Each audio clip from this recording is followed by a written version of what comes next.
అనంత విశ్వ సంపదని ఆకర్షించడానికి మీ ముందుకు వస్తుంది అహం బ్రహ్మాస్మి సాధన 11 డేస్ ఎనర్జీ యాక్టివేషన్ ప్రోగ్రామ్. నమస్తే రమగారు. నమస్తే జయ. రమగారు, మనకి ఈ శ్రావణ మాసంలో మంగళవారాలు కూడా విశిష్టంగా పూజలు చేసుకుంటూ ఉంటాం. అవును. ఒకసారి మంగళవారం యొక్క విశిష్టత, అనుసరించాల్సిన విధి విధానాలు. మామూలుగా మనకు మంగళవారం పనికిరాదు చాలా మందికి. మంగళవారం శుక్రవారం మేము తీసుకోం, అది చెయ్యం ఇది చెయ్యం, మంగళవారం తెచ్చుకోకూడదు, మంగళవారం ఇవ్వకూడదు, మంగళవారం వెళ్ళకూడదు, ఏ పని మొదలు పెట్టకూడదు. ఎంత లెక్కలుంటాయో మంగళవారానికి. ఏమిటో మా వాళ్ళు మంగళవారాన్ని జయవారం అనేది మా నాయనమ్మ. మాకు మొదలు పెట్టకూడదనే నియమం లేదు జయ. మా ఇంట్లో పనికిరాదు అన్నమాట అనుకోం మేము. మంగళవారం నాడు ఎందుకు బయలుదేరటం అలాంటివి లేవు. మంగళవారం అంటే జయవారం. మంగళము అంటే ఏమిటి? శుభం, జయం, శుభం. అందుకని మేము ఆ సిద్ధాంతం మేమైతే పాటించాం. మా నాయనమ్మ అనేవారు, మా పెద్దక్కయ్య కూడా నాయనమ్మ ఇట్ట అనేది అని చెప్తుంది. ఏనాటి మా నాయనమ్మ? మా పెద్దక్కయ్యే చాలా పెద్దదైపోయింది, అయినా కూడా అలాగే అనుకుంటాం. అలా నమ్మకం లేదు, కానీ చాలా మందికి ఉంటుంది. మంగళవారం పసుపు ఉప్పు తీసుకోరు, ఎవరి దగ్గర పెరుగు తీసుకోకూడదు, పాలు తీసుకోకూడదు, ఇవ్వకూడదు, డబ్బులు ఇవ్వకూడదు. అవన్నీ మీ ప్రాంతాల వారీగా మీ ఇళ్లలో ఉన్న విధానం అంతే. ఈ మంగళవారాన్ని సంవత్సరం అంతా మనం పెద్దగా పాటించకపోయినా శ్రావణ మంగళవారాలు మాత్రం విశేషంగా చెప్తారు. ఈ మామూలుగా మనకి స్త్రీల వ్రత కథలు, నోముల్లో ప్రఖ్యాతమైన నోముల్లో శ్రావణ మంగళవారపు మంగళగౌరి నోములు విశేషమైనవి. అమ్మవారు మాంగళ్య గౌరికగా ఉంటుంది. ఈ మంగళగౌరి మనకు అష్టాదశ శక్తిపీఠాల్లో ఒకరుగా ఉన్నారు, మాంగళ్య గౌరి అమ్మవారు. అయితే ఈ మాంగళ్య గౌరి అంటే ఈవిడ ఎవరు? మన స్త్రీల యొక్క సౌభాగ్యాన్ని కాపాడే దేవత. ఈ గయలో ఉన్నది అమ్మవారి దేవాలయం. ఎన్నో పురాణాల్లో కూడా ఈ దేవాలయ ప్రాముఖ్యత చెప్పబడింది. అంటే ఇది ఎంత పురాతనమైనది. పురాతన శక్తిపీఠాల్లో మన గయ కూడా ఒకటి, ఈ మాంగళ్య గౌరిక. అయితే ఆమెని ఈ రోజున అర్చిస్తాం. ఇక్కడ అమ్మవారి పేరు విశేషంగా క్షేత్రం పేరు చెప్పబడదు, కానీ మంగళ గౌరీ పూజా విధానం కనపడుతుంది. సాధారణంగా నిత్య పూజలు చేసుకునే స్త్రీలు ఎలా చేస్తామంటే వారమంతా గౌరీ పూజ, శుక్రవారం నాడు మాత్రమే లక్ష్మీ పూజ. గౌరీని అర్చిస్తే ఏంటంటే ఆమె సర్వమంగళ, భర్తతోటి సగభాగంగా కలిసి ఉంటుంది. ఇది మనం శివపార్వతుల విషయంలో చెప్పుకుంటాం. అక్కడి నుంచి పరదేవత సదాశివుడితోటి కలిసి ఉంటుంది. శివశక్తి స్వరూపాల కలయికే శక్తి. ఓకే. ఆయన లేకుండా ఆవిడ లేదు, ఉండదు. మనం సృష్టిలో కూడా, సృష్టి క్రమంలో కూడా భర్తతో కలిసి ఉన్న స్వరూపంలోనే అమ్మవారు కనపడుతుంది. మనకి షట్చక్రాలు చెప్తారు. షట్చక్రాలు చెప్పి సహస్రారం 7వ చక్రంగా చెప్పబడుతుంది. 6 చక్రాలు ఉన్నాయి. ఈ 6 చక్రాలలోనూ కూడా అమ్మవారు భర్తతో కలిసి ఉంటుంది, ఒక్కొక్క చోట ఒక్కొక్క స్వరూపంలో. భూతనాథుడు భూతనాయకి, అట్లా శివుడు శివాని, శర్వుడు శర్వాణి, రుద్రుడు రుద్రాణి, ఇట్లా ఈశానుడు ఈశాని, ఇట్లా మొత్తం మీద ఆమె భర్తతోటి కలిసి ఉంటుంది. అంటే మనకి భర్తలతోటి విడదీయరాని సంబంధం కలిగి ఉండటానికి ఆశ్రయించవలసిన దైవం ఎవరంటే మంగళగౌరి. ఈ స్వరూపంలో ఉన్న అమ్మని మనం అర్చిస్తే గనక సకల శుభాలు జరుగుతాయి. భార్యాభర్తలకి ఎడబాటు లేకుండా ఉంటుంది, గొడవలు కొట్లాటలు రాకుండా ఉంటాయి. ఏదైనా చిన్న పొన్న సంసారాల్లో వస్తాయి, కానీ అవి చిలికి చిలికి గాలివానలు కాకుండా, సంసార విచ్ఛేది కాకుండా, గృహ విచ్ఛేదాలకి దారి తీయకుండా ఉంటుందని వివాహం అవగానే కొత్తగా పెళ్ళైన పిల్లలతోటి మంగళగౌరి నోము పట్టిస్తారు. కొన్ని ప్రాంతాల్లో కన్యగౌరి నోము విధానాలు ఉంటాయి. 9వ ఏడు వచ్చేసరికి 8వ ఏట ఇప్పుడు పట్టిస్తారు. ఇది పూర్వమట 5వ ఏట నుంచి పట్టించేవాళ్ళు. ఈ కన్యగౌరి నోములు పట్టించడం ఒక విధానం ఉండేది. ఇప్పుడు మనం ఆ ఎర్లీ పెళ్లిళ్ళ విధానాలు అవి పోయినాయి కదా, పిల్లలు కొంచెం కాస్త ఈడేరక ముందే మొదలు పెడతారు. ఇంచుమించుగా పిల్లలు పెద్దవాళ్ళు అయ్యేసరికి ఆ నోవులు తీర్చేస్తారు. 5 సంవత్సరాలు చేయాలి దీని నియమం, 5 ఏళ్ళు. ఈ 5 ఏళ్లలో ఏటా వాయనాలు పెరుగుతాయి. తొలి సంవత్సరం 5 ముత్తైదువులకి వాయనం ఇస్తాం, 2వ సంవత్సరం 10, 3 15, 4 20, 5వ సంవత్సరానికి 25 మంది ముత్తైదువులకి వాయనం ఇవ్వాలి. ఇది జాతుల నియమం, కొన్ని చోట్ల ఉంటుంది, కొంతమందికి ఉండదు. బ్రాహ్మణ ముత్తైదువులు అయితే వాళ్ళకే ఇవ్వాలనే నియమం కొన్ని ఊళ్ళల్లో ఉంటుంది, కొన్ని చోట్ల అట్లా ఉండదు, అందరికీ ఇస్తారు. మిగిలిన జాతుల్లో మంగళగౌరి నోములు పట్టుకునే వాళ్ళకి ఆ నియమం ఉండదు. ఎవరికైనా సరే కాళ్ళకి పసుపు రాసి బొట్టు పెట్టి కాటుకిచ్చి వాయనం ఇవ్వటం విధానంగా కనిపిస్తుంది. దీనికి కూడా ఏంటంటే మరి వరలక్ష్మి వ్రతంలో ఎట్లాగో ఇక్కడ కూడా అలాగే మన తోర పూజ ఉంటుంది. ఈ పూజ చేసుకోవటం, దీనికి మంగళగౌరి వ్రతాలకి నియమంగా చేసేవి ఏంటంటే ఆవునేతి దీపాలు. ఆమె ఆవునేతి దీపాలలో ఉంటుంది మంగళగౌరి. స్వచ్ఛమైన ఆవునేతితో పెట్టిన దీప కళికలో ఆమె ఉంటుందన్నమాట మంగళగౌరి. ఆమెకు అత్యంత ప్రీతిపాత్రమైన స్థానం అదట. తర్వాత ఏం చేస్తారు, ఆవునేతి దీపాలు, ఆ దీపాలు కూడా చలిమిడితో దీపారాధన, శనగలు నివేదన, పాయసము పులగము నివేదన చేస్తారు. చేసి ఈ పూజ మొత్తం పూజ పూర్తి చేసుకున్నాక పూజ అవసానంలోకి వచ్చాక తోర పూజ చేస్తారు. తోరం కట్టుకుని అప్పుడు అమ్మవారి కథ వింటారు. ఈ కథ వినేటప్పుడు ఏం చేస్తారంటే కత్తికి నెయ్యి రాసి ఈ ఆవునేతి దీపం మీద కత్తి పట్టుకుంటే ఈ ఆవునేతి పొగ ఈ కత్తికి పారుతుంది కాటికలాగా. అది కంటికి ధరించాలి. ఆ కంటికి ధరిస్తే మంచిది. ఎంత అద్భుతమైన విషయాలు కదా రమ్మగారు. మరి ఆవునేతి దీపారాధన మీద వచ్చిన కాటుక కంటికి మంచిది. మనం ఆముదం దీపం పెట్టుకుంటాం. అవును. ఇలా ప్రత్యేకంగా శ్రావణ మంగళవారం కాటుక విశేషమైంది. ఆ కాటుక పెట్టుకోవాలి. లేకపోయినా సరే మనకి వాళ్ళు ఎవరో తెచ్చారు, ఆ కాటుక పెట్టుకుంటే బాగుంటుంది. చేయొచ్చు అట్లా. బాగుంది. ఇనపదానికి ఈ కత్తి అంటే అదేదో వేరేది ఉండదు కదా, ఇనప కత్తులు ఉంటాయి. ఇనపదాని మీద పారిన కాటుక కూడా మంచిది. వెండి పళ్ళాలకి వాటికి పారిచ్చరు, ఇనపదే ఉండాలి. అందుకని కత్తి కాటుక పట్టించడం అంటారు దాన్ని. కత్తికి పట్టడం. అక్కడి నుంచి మొట్టమొదట పూజ అవగానే బుట్టవాయనం అని కొన్ని ప్రాంతాలు ఎత్తారు. మా వాళ్ళందరికీ కూడా బుట్టవాయనమే. ఇలా పూజ నుంచి లేవగానే ఎవరన్నా ముత్తైదులు ఇంటికి వచ్చేలాగా ఏర్పరచుకొని ఒక తోరం కట్టి ఆమెకు కాటుకిచ్చి పసుపు రాసి బుట్టు పెట్టి వాయనం ఇస్తారు. ఇస్తనమ్మ వాయనం, పుచ్చుకుంటున్నమ్మ వాయనం, 5 మాటలు మనం అంటాం, 3 మాటలు మనం అంటాం. వాళ్ళు కూడా పుచ్చుకుంటున్నమ్మ వాయనం అంటారు. ఎవరమ్మా నా చేతి వాయనం అందుకున్నది అంటే నేనమ్మా మంగళగౌరిని అని చెప్తారు ముత్తైదు. కోరితనమ్మా వరం అని వీళ్ళు అడిగితే ఇస్తేనమ్మా వరం అని అవతల వాళ్ళు అంటారు. ఇది కొత్తవన్నీ వాయనాలకి ఇవ్వాలన్న నియమం లేదు.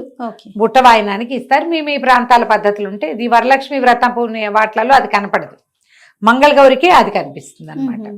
ఈ వాయనం ఇవ్వటం. తర్వాత 5గురికి ఇవ్వాలంటే 5గురికి సూర్యాస్తమయం లోపల మొత్తం వాయనాలు ఇచ్చేయాలి. పెరుగుతారా పెరగరా, ఏటా పెంచుకోవాలా, ఈ వారం చెప్తే వచ్చే వారం డబల్ ఇవ్వాలా, అవన్నీ కూడా మీ ఇళ్లల్లో ఉండే విధానము. 4 మంగళవారాలు ఉంటే ఆడపిల్లలకి గబుకుని ఏ ఇబ్బందో వస్తుంది. ఓ వారం కుదరలేదు అనుకో, మంచి రోజులు కాదు, అప్పుడు ఏం చేస్తారు, తర్వాత వారం ముందు వారం మానేసిన వాయనాలు కూడా ఇప్పిస్తారు. కొన్ని ప్రాంతాల్లో ఉంటుంది. మొన్న ఎవరో కలిశారు, అలా ఉండదండి మేము అలా చేయము అని చెప్పారు. అదేలేండి ప్రాంతాలు. కొంతమందికి ఇలా ఉంటుంది. ఓ వారం మానేసి ఇప్పుడు 25 మంది ముత్తైదువులకి ఇవ్వాలి 5వ సంవత్సరంలో, ఓ వారం మానేస్తే 50 మంది ముత్తైదువులని వెతుక్కోవద్దు. అవును. ఇళ్ళంబడి పడి తిరగాల్సి వస్తాం. అవన్నీ కొంచెం ఇబ్బంది అవుతాయి. అందుకని ఏ అత్తగారో ఆ అమెండ్మెంట్లు అవి మానేసినట్టున్నారు. వాళ్ళకు ధన్యజీవులు. అలాంటిది ఏదైనా కుదిరితే చేసుకోవచ్చు. మీ పద్ధతి ప్రకారం వెళ్ళండి. దీనికి శ్రావణ మంగళవారానికి ఒక ప్రత్యేకమైన కథ చెప్పబడుతుంది. ఈ కథా కాలక్షేపమే చాలా ముఖ్యమైనది. ఇందులో పూజ అంతా లైన్ మామూలే, లడ్డువారీలని చేస్తారు. ఏం చేస్తారంటే 5 ఉండలు చేసి పాములాగా చేస్తారు. దాన్ని ఈ ఉండల మీద ఇట్లా వేస్తారనమాట. తర్వాత ఈ పూజ కూడా అమ్మవారికి ఆ పీట మీద అష్టదళ పద్మం వేయాలి. పద్మాలు పెట్టి అమ్మవారిని కూర్చోబెట్టుకోవాలి. పద్మాలు వేయటం, చిన్న చిన్న పువ్వులు వేస్తారు, వేసి అమ్మవారిని కూర్చోబెడతారు. ఈ కూర్చోబెట్టడానికి మంగళగౌరిని ఎట్లా చేయాలి, మనకి ప్రతిమ ఉండదు కదంటే పసుపు గౌరి. కొన్ని చోట్ల గుండ్రంగా చేస్తే గౌరి అంటారు, కొన్ని చోట్ల పొడుగ్గా చేస్తే గౌరి అంటారు. మా ఇళ్లలో పసుపుని ఇట్లా పొడుగ్గా చేసుకుంటాం, త్రికోణంగా అంతే పైకి చేస్తారు. నిలబెట్టిన గౌరీ స్వరూపాన్ని వినాయకుడిని కూడా చేసుకుంటాం. వినాయకుడిని మొదట పూజ చేసి పక్కకు పెట్టి గౌరీ పూజా విధానంలోకి వెళ్తాం. ఈ శ్రావణ మంగళవారపు కాటుకని చక్కగా భద్రంగా దాచిపెట్టుకుంటే సంవత్సరం అంతా పెట్టుకోవచ్చు. నేనేం చేసేదాన్ని అంటే కత్తి కాటుకు పట్టించి ఎవరికైనా కత్తి ఇట్లా చూపించడం నాకు ఇష్టం ఉండేది కాదు. అసలు కొందరి ఇళ్లలో ఆ కత్తులు కడగరు కూడా. మొత్తం 5 వారాలు 4 వారాలు అదే కత్తి ఏమిటో దుమ్ముగా అయిపోతుంది, కళ్ళకి మంచిది కాదని ఒక భయంగా ఉండేది. మొట్టమొదటి వాయనం ఇచ్చేశాక జాగ్రత్తగా ఒక వెండి భరిణిలోకి ఆ కాటుక తీసేసుకునేదాన్ని. నేను తీసేసి కొంచెం ఆవు నెయ్యి వేసి రంగరించి పెట్టుకునేదాన్ని. నేను అదే పట్టుకెళ్ళి ఇచ్చేదాన్ని. నేను ఇలాగే చేశాను. పిఎస్ నారాయణ గారిని రైటర్ మన ఇంటి దగ్గరే ఉండేవారు. ఆవిడ డాక్టర్ గారి భార్య చక్కగా తెస్తారు కాటుకనేవారు, పెట్టుకునేవారు ఆవిడ చాలా ఇష్టంగా. ఆ తర్వాత ఆ కాటుకని మా పిన్నత్త గారు కూడా ఒక ఆవిడకి వారికి ఇస్తుండేదాన్ని. ఏడాదంతా పెట్టుకునేవారు. కట్టుకుండిపోతుంది. అవునవును. ఎవరో ఒకళ్ళు పెట్టుకుంటారు, ఆసక్తి ఉన్న వాళ్ళకి ఇచ్చేసేదాన్ని. క్లీన్గా ఉంటుంది, నేను జాగ్రత్తగా పెట్టుకునేదాన్ని.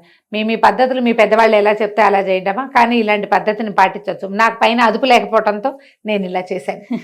ఆ కత్తి చూపించటము ఇష్టం లేకపోయింది, దాని నిండా దుమ్ము పడుతుంది. అందరు ఏం చేస్తారంటే దాన్ని ప్లాస్టిక్ కవర్లో పెట్టి ఉంచుకుంటారు దుమ్ము పడకుండా. మేము ఈ విధానాలు. పూర్వం ఒక రాజుగారికి ఒక కుమారుడు కలిగాడు. ఈ రాజుగారికి కుమారులు కలగనప్పుడు నేను బ్రీఫ్గా చెప్తున్నాను కథని, మీ పుస్తకంలో పెద్ద కథ ఉంటే హాయిగా చదువుకోండి. సంతానం కలగక చాలా బాధపడ్డారు. బాధపడితే ఏమైందట, సరే రాణి గారికి ఒక సన్యాసి వరం ఇచ్చాడు. ఫలానా దేవాలయంలో మామిడి చెట్టు ఉంది, మామిడి పళ్ళు కోసుకో, ఆ మామిడి పండు కోసుకుంటే సరిపోతుందంటే ఈవిడ ఏం చేసిందట, ఆ మామిడి పండు కోసుకోవటానికి పక్కనున్న పుట్ట మీద కాలు పెట్టి ఎక్కింది. పళ్ళు ఎక్కువ కోసుకోవద్దన్నారు, ఎక్కువ కోసేసుకునేసరికల్లా సర్పశాపం లభించింది. ఆవిడికి సర్పశాపం అయింది. ఏమిటి, అల్పాయుషు గల కుమారుడు పుడతాడు నీకు అని. ఈ అల్పాయుషు కలిగిన కుమారుడు అనేసరికి పిల్లాడికి 14-15 ఏళ్ళు వచ్చేసరికి పోతే పాపం చాలా దుఃఖపడ్డారు. ఏం చేయాలని. పిల్లవాడు అల్పాయుష్కుడని 14 ఏటో 15 ఏటో ఇతనికి సర్పం వల్ల మారకం ఉందని వాళ్ళు తెలుసుకున్నారు. కుమారుడికి కూడా తెలిసిపోయింది. ఇతను ఏమన్నాడు, నేను ఇక్కడ ఉండను, నేను ఏమీ లేకుండా ఎప్పుడు ఈ అంతఃపురాల్లో వీటిలలో నేను ఎందుకు ఉండాలి, నేను తీర్థయాత్రలకు వెళ్తానని మేనమావతో కలిసి శివుడు, అతని పేరు రాజకుమారుడు, తీర్థయాత్రలకు వెళ్ళిపోయాడు. వెళ్ళిపోయేసరికల్లా తీర్థయాత్రల్లో ఒక ప్రాంతంలో ఆగారు వాళ్ళు. ఆగేసరికల్లా అక్కడ ఒక సత్రం భార్యాభర్త ఓ పిల్లలు ఉన్నారు. సత్రం యజమాని ఆయన కుమార్తె సుశీలని పిల్ల చక్కగా ఉంది. ఎదురు పిల్లలతో ఆడుకుంటుంది. ఆడుకునేసరికల్లా ఆ పిల్ల ఏదో రకార మకార ప్రయోగాలు చేసింది అవతల పిల్ల. అనేసరికల్లా ఈ సుశీల అంది, మాకు అట్లాంటివి ఏమి ఉండవు, మా అమ్మగారు మంగళగౌరి వ్రతం చేస్తుంది, మంగళగౌరి వ్రతం చేసిన వాళ్ళకి వైధవ్యం రాదు, ఎప్పుడు ఆ వాయన నేనే అందుకుంటా మొదట, రేపొద్దున నాకు వివాహం అయ్యాక తప్పకుండా నేను ఆ నోవు నోస్తాను, మాకు అలాంటివి రావు, మా ఇంట్లో మంగళగౌరి వ్రతం ఉందండి. ఈ శివుడు ఈ మేనమావ కనిపించింది, ఈ పిల్లకి వైధవ్యం రాదని చెప్తోంది, ఈ పిల్లని కనుక మన వాడికి పెళ్లి చేసుకుంటే ఈ వీడికి ఉన్నటువంటి అకాల మృత్యు దోషం తప్పుతుందేమోనని మా అబ్బాయికి ఇచ్చి పెళ్లి చేయండి అని అడిగాడు. వివాహం జరిగింది. ఈ పొద్దున్నే వివాహం అయింది, పిల్లాడికి పెళ్లి చేశారు. పెళ్లి చేసిన తర్వాత ఏమైంది, సాయంకాలం పిల్లాడిని గదిలోకి పంపించారు. ఈ అమ్మాయి ఇట్లా మాగన్నుగా నిద్రపట్టేసరికి రాత్రికి ఒక సర్పం వచ్చి నీ భర్తని కాటేస్తుంది, ఈ తల్లికి వాయనం ఇచ్చిన కుండలో ఆ సర్పాన్ని బంధించు అని మంగళగౌరీదేవి చెప్పిందట. మామూలుగా పిల్లకి పెళ్లిళ్ళు చేసినప్పుడు శ్రావణ మంగళవారపు నోవులు ఉన్నాయనుకో తల్లికి పెళ్లిలో తీర్చుకుంటారు. ఈ అమ్మాయికి పొద్దునే ఏం చేసింది, వాళ్ళ అమ్మ యజ్ఞం అది అయిపోయాక వివాహం క్రతువు అయిన తర్వాత యజ్ఞం చేస్తారు, చిన్న హోమం జరుగుతుంది, నాగవల్లి సదస్యము అవి జరుగుతాయి. ఆ జరిగినప్పుడు ఏం చేసింది, ఆవిడ పిల్లకి వాయనం ఇచ్చింది, శ్రావణ మంగళవారం నోవుని పిల్లకి అప్పచెప్పింది. ఒక కుండలో అవి ఇవి అన్ని పెట్టి ఇచ్చారు. ఆ కుండ ఈ అమ్మాయి వీళ్ళు ఎక్కడ పెట్టారు, ఈ పిల్లల్ని పంపించిన గదిలో అటక మీద ఉంది. ఈ అమ్మాయికి ఇట్లా మాగన్నుగా నిద్ర పట్టింది, మీ నిద్రలో ఆ కల వచ్చింది. పొద్దునే తను నోవి వాయనం పుచ్చుకుంది కదా, ఆ పుచ్చుకున్న కుండ పైన ఉంది. ఆ సర్పం వస్తుంది, సర్పాన్ని బంధించి మీ అమ్మకి వాయనంగా ఇవ్వు అని చెప్పి ఈ అమ్మాయి ఏం చేసింది, మెలకు వచ్చి చూసేసరికి వాళ్ళ భర్త ఏమో నిద్రపోతున్నాడు, ఒక సర్పం చరచరలాడుతూ వస్తాం. పిల్ల ఏం చేసింది, కబుక్కున ఈ భర్త మీద పడుకుని ఉన్నాడుగా, ఆ పైన అది అందదు అటక, అతని తొడ మీద కాలేసి పైకెక్కి ఆ కుండ దించి ఆ పాము దగ్గర కాసిన పాల గ్లాసులు పెట్టారు గదిలో. పాలు పెట్టేసరికి సర్పం పాలు తాగుతుంటే అదాట్న దాన్ని కుండలోకి లాగేసి ఒక గుడ్డ మూట కట్టి పక్కన పెట్టుకుంది. భర్తను చూస్తే నిద్రపోతున్నాడు. ఈ పిల్ల ఏం చేసింది, బయటికి వెళ్ళి అమ్మ మంగళగౌరి దేవి నీకు ఇది వాయనం ఇవ్వమందమ్మా అని చెప్పి ఆ కుండను ఎత్తి తల్లి చేతిలో పెట్టింది. ఆవిడ ఏం చేసింది, ఆ కుండను ఊడదీస్తే అందులో సర్పం లేదు, ముత్యాల హారం అంతే.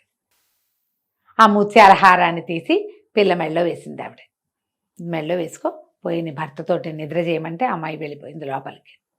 ఆ అబ్బాయి ఏదో మాట్లాడాడు, ఒక ఉంగరం తీసి పిల్ల చేతికి పెట్టాడు. తెల్లవారి రాత్రి నిద్రపోయారు. తెల్లవారిన తర్వాత ఈ పిల్లవాడేమో మేనమావతో కలిసి మళ్ళీ తీర్థయాత్రలకు వెళ్ళిపోయాడు. ఇక వెళ్ళిపోయాడు. భర్త ఇంట్లో లేడని చెప్పింది, అతను లేడు, తెల్లవారుజామున మేము కలిసి నిద్రించాం, పొద్దున్నే వెళ్ళిపోయాడు అని. సరే తండ్రి వెతికిస్తానన్నాడు, కానీ ఏం వద్దు, నేను ఇక్కడే ఉంటాను, వస్తాడు మళ్ళీ తిరిగి, తీర్థయాత్రలకు వెళ్తున్నామని చెప్పారు కదా, వాళ్ళ ఊరు వెళ్ళాలంటే ఈ ఊరు మీదగానే వెళ్ళాలి కదా. ఆ పిల్ల అక్కడే ఉండిపోయింది. ఉండి వచ్చిన వాళ్ళందరినీ సేవించేది. చాలా రోజుల తర్వాత ఈ వెళ్ళిన శివుడు అనే యువకుడు ఈ మేనమావతో తీర్థయాత్రలన్నీ పూర్తి చేసుకుని మళ్ళీ ఈ ఊరు వచ్చాడు.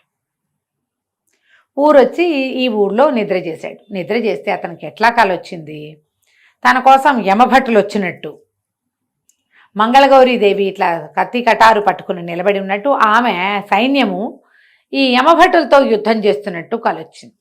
యమభట్లు అందరూ వెళ్ళిపోయినట్టు, తను అక్కడే నిలబడి ఉన్నట్టు, ఆమె ఇట్లా కత్తి ఖడ్గాలు అవి పట్టుకుని తనకి రక్షణగా ఉన్నట్టుగా కలొచ్చింది. నాకు ఇట్లా కలొచ్చింది అని మేనమామకు చెప్పాడు. ఆయన ఏమన్నాడు, నాయనా నీకు ఈ ఊర్లో వివాహం చేశాం, ఆ అమ్మాయి వల్ల నీకు ఈ అపమృత్యువు తొలగిపోయింది, లేకపోతే నీవు తీర్థయాత్రల్లోనే మరణించవలసిన వాడము.